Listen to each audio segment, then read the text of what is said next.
Hey everyone, Brian here at Red Fringe, and it's time for another tour of the vegetable garden. It is mid-June and everything is finally set up for the summer. Let's take a look. So there have been quite a few changes in some of the beds transitioning into the summertime. A lot of lessons learned on what grows best when it's hot and what does not. So in the center here we have our potato bed. They're still going strong. I feel like it's almost time to harvest them, but I'm actually going to wait until they flower. I feel like that's the real tell-all sign that it's time to pluck them out. But so far they've been doing really well. Just mounded them earlier today so that they can continue to grow. The Scarlet Keo is doing really well too. Really filling in nicely and adding a nice burst of color in the middle.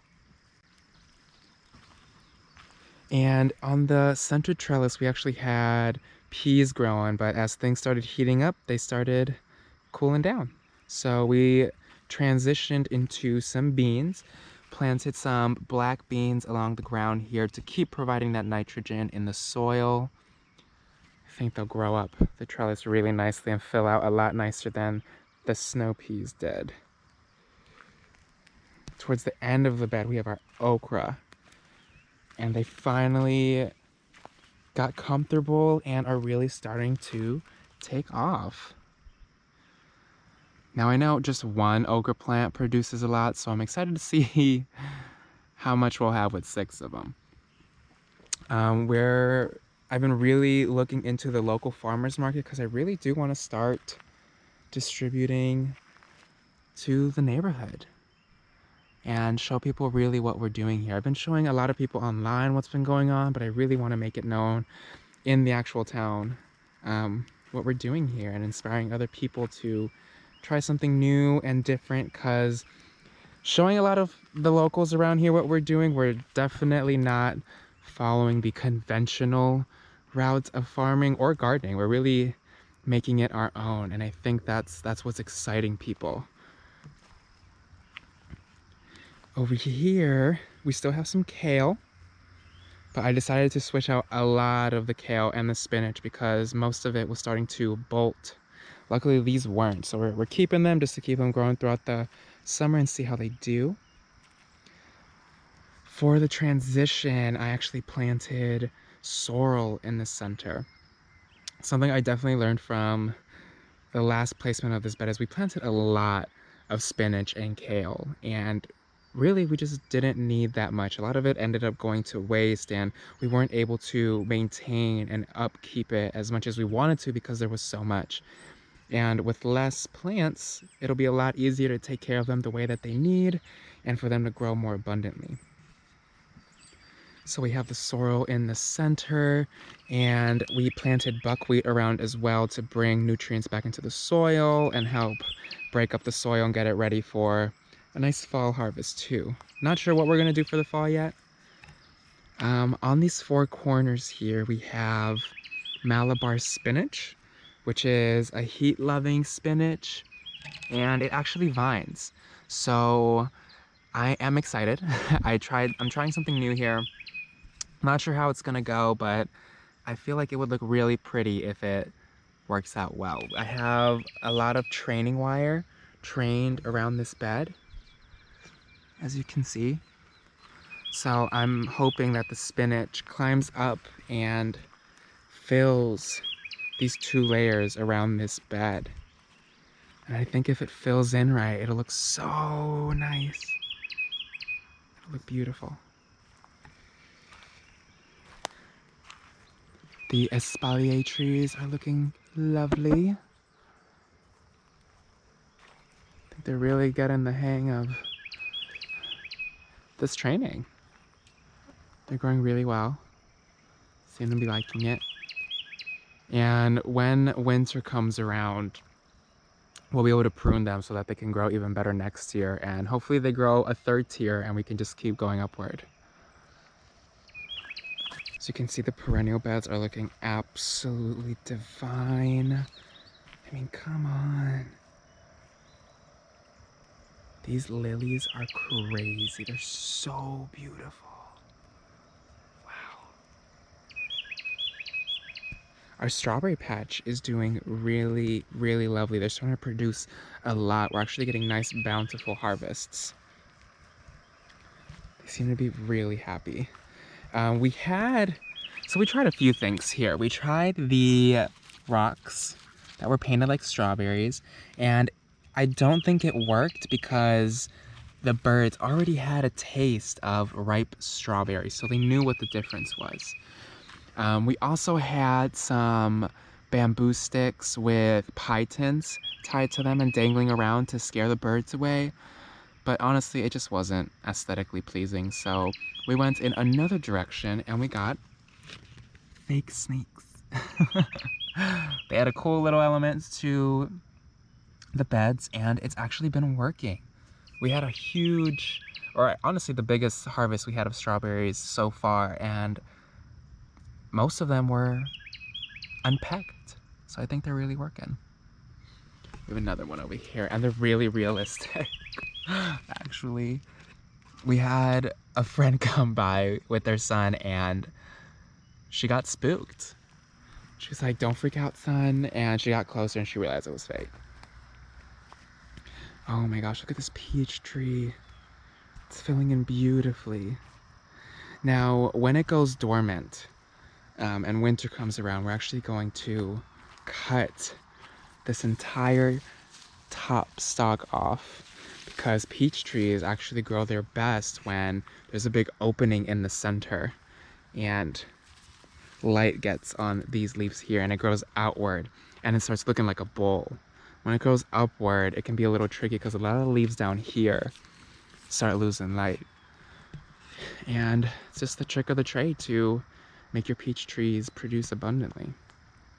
And it's in here with the onions, and the onions are thriving. I went through and I pruned quite a few of them because we had a lot of onions that had like broken stalks like this just because they were getting too heavy and blown in the wind. So I went through and I pruned a few of them, actually all of them, and they seem to be doing well since then. One of them is actually flowering. They get really cool flowers. I think they're called scapes, and you can actually cook with them too. We had a lot of wild garlic around the property and they produced a lot of scapes, and my friend came over and we were walking through the wildflower field and she pointed them out. She's like, "You know, you could cook with these." So I've been going through and harvesting quite a few of them and using them in our cooking.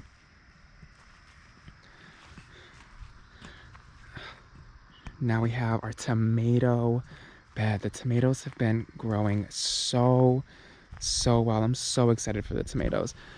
I've also introduced some soaker hoses so that we can soak from the ground rather than wetting them from above, because they're really susceptible to mildew. But I did keep that in mind when I was pruning them.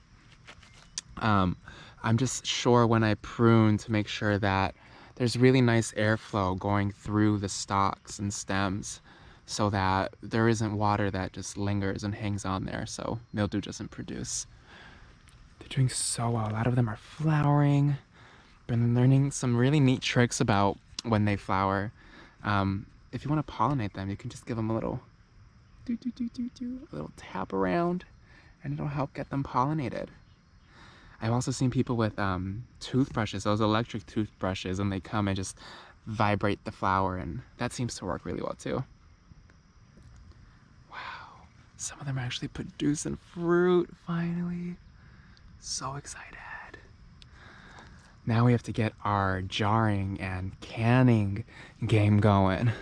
Never done it before, so I'm really excited to learn about it because we have so many things we need to preserve. This tomato I'm really excited about. It's a black beauty and it's really starting to take flight here. It's gonna be really cool black tomatoes. We also have our marigolds that are popping.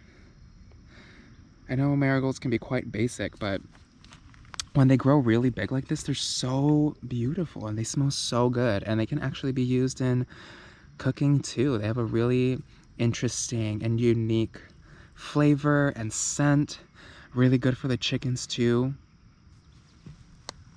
Beautiful. We have some peppers on this side as well. Oh, here we have our poblano peppers, and they're finally flowering.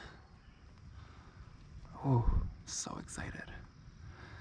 We have some peppers down here, but they kind of got overtaken by the marigolds. They're still doing kind of well. They're producing flowers. I think they're going to start fruiting soon. But I really don't mind the marigolds, so I'm just going to keep them going. Oh, and totally forgot about this, but we had a asparagus plant, a crown that we planted here, and it's actually coming back up. I think it's year 2 of it. We bought it at 2 years, so we might actually get some asparagus out of it. I don't know. I'm not too familiar with asparagus yet, but we're gonna learn today. Now here we have our tallest raised bed here, and we have royal golden watermelons, and they just love it in here. There's 2 of them, and they're just taking over. Oh, it's gonna be so nice when they start producing. I imagine these are doing really well in this bed because their roots can really get down and deep in there. Holds a lot of moisture. Just loving it. Loving it. We have some more melons over here alongside some peppers and pine berries. These melons are really starting to take off too, and they actually found their way to the trellis and they're starting to climb. Here we have 2 varieties of bitter melon, which are supposed to be super beneficial for your health. Oh, the pine berries are starting to run. It's a really big bed, so I'm actually not too worried about these little runners. I'm just gonna let them do their thing. I also brought in some soaker hoses here and lined them throughout the bed just to see how that would do in terms of like conserving water and helping water those plants that don't necessarily like their leaves wet too much. Wow. Here we have a Otom melon. Really, probably the happiest one in this bed so far. The peppers are coming in. I think this one's actually producing a... Oh my gosh! Our first pepper! Oh man, I'm so excited. I think these are just yellow bells here. Wow, the cucumber. Wow, wow, wow, wow. We actually grew some from seed in the greenhouse and tried transplanting some of them, and they are just no match compared to planting straight into the soil and starting them outside. Just love it out here.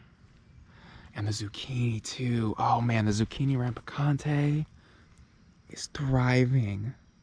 I don't even think this is 2 weeks old yet, and look at how big it's gotten. Now, I was really sad to find the center zucchini actually snapped. Like, it got so big and just like fell over.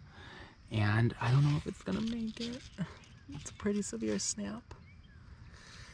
We shall see. The top is wilting, so I'm not really hopeful on it, but by the looks of it, zucchini rampicante is a hardy plant. So I imagine it'll just grow a second stalk and just keep going.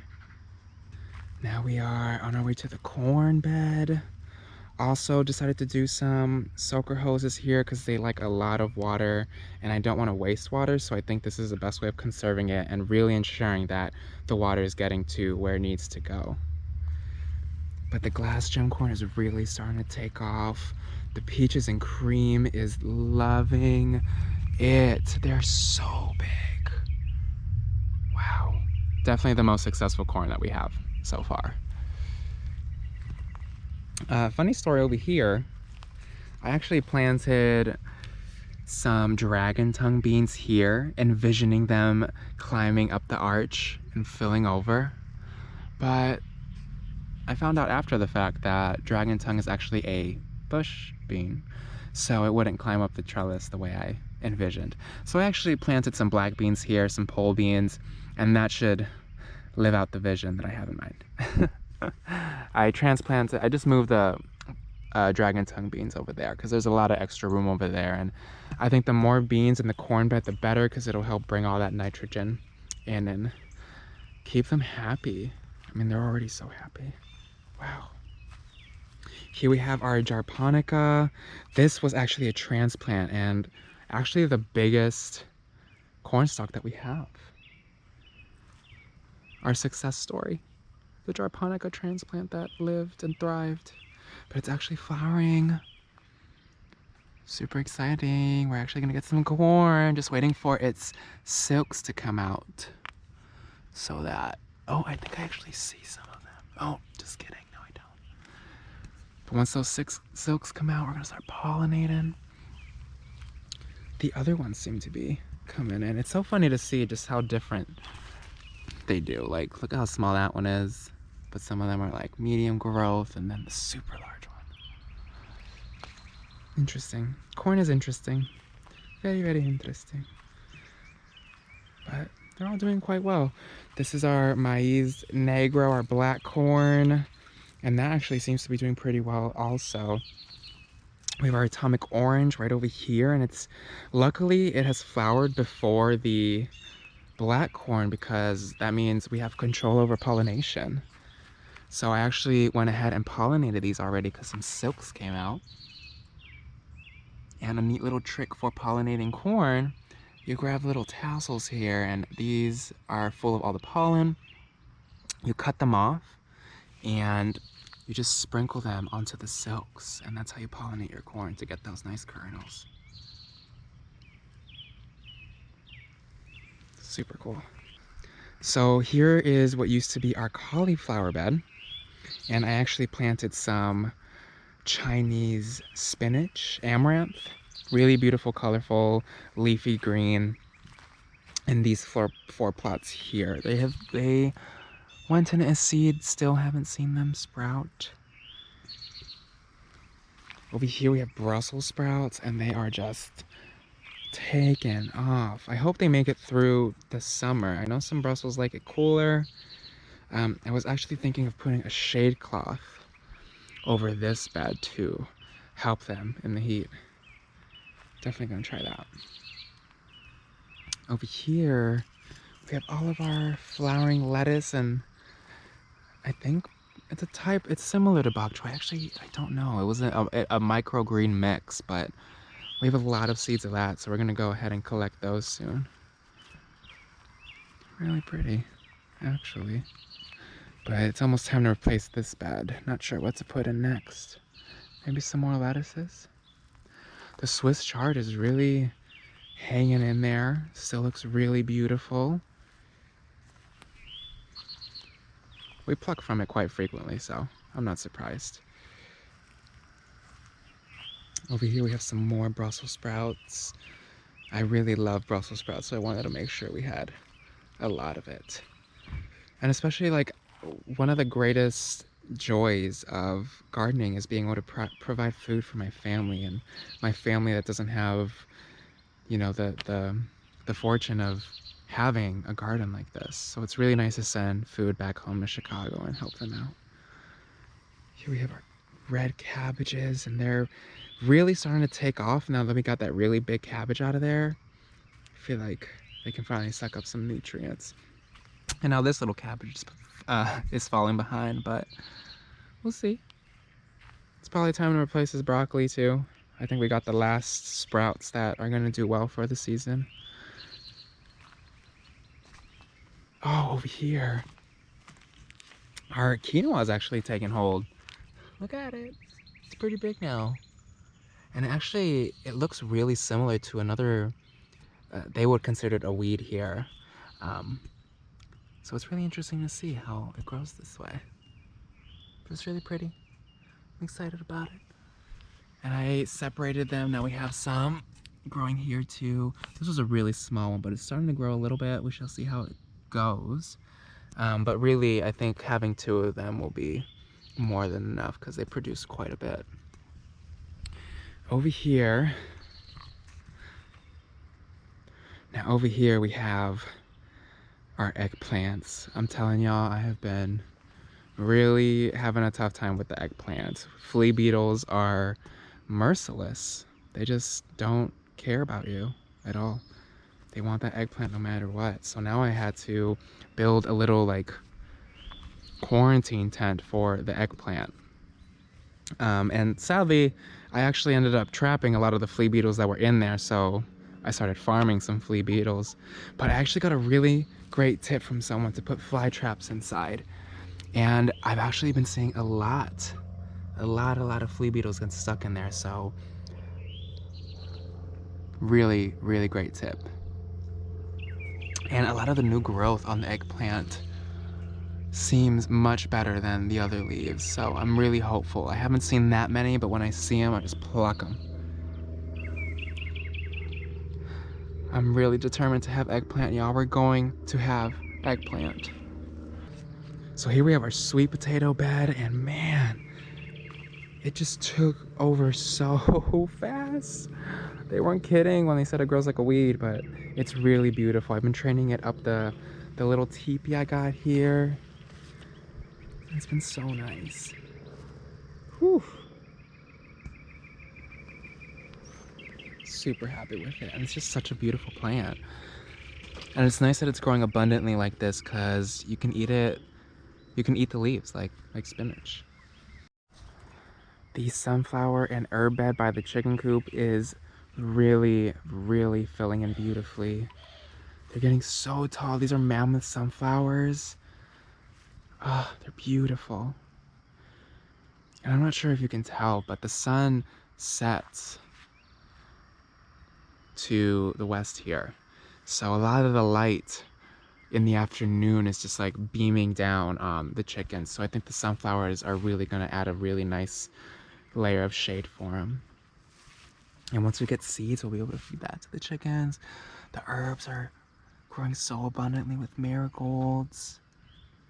We have some sweet mint, Italian oregano, rosemary, lemon thyme. This is probably my favorite herb that we're growing. It smells so nice.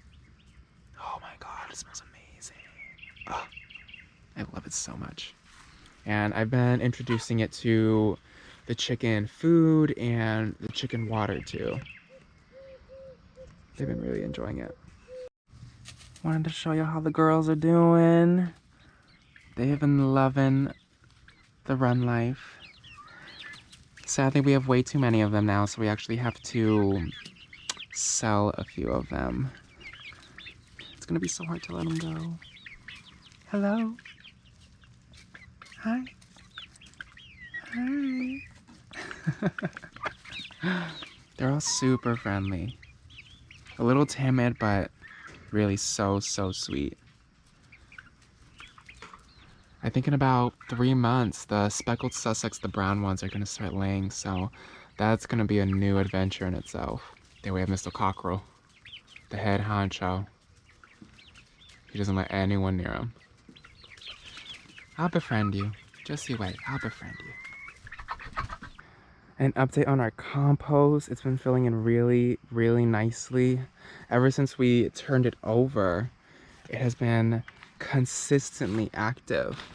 So that means it's what? Yeah, constantly at like 120 degrees, which is really what you want. That means it's cooking. So things are really starting to break down there. And I've been starting to experiment with like making our own fertilizers. Oh my god, this smells so bad. But we had grass clippings, and I threw them in here and made grass clipping tea. Oh god, this smells terrible. And I let it sit in there for about a week. Whew. God, that smells so bad. But I think the worse it smells, the better it is for the plants. I actually fertilized with it earlier today, so we shall see how it helps the plants. Alrighty, y'all, I think I'm gonna leave you there. Thank you so much for joining me on this tour. We will probably do one at the end of the month because things are changing and growing so fast. Waiting an entire month to do a tour is just too long, so stay tuned. Please comment your thoughts. Let us know if you have any tips on the garden, if you felt inspired, and share the love. Take care, everyone.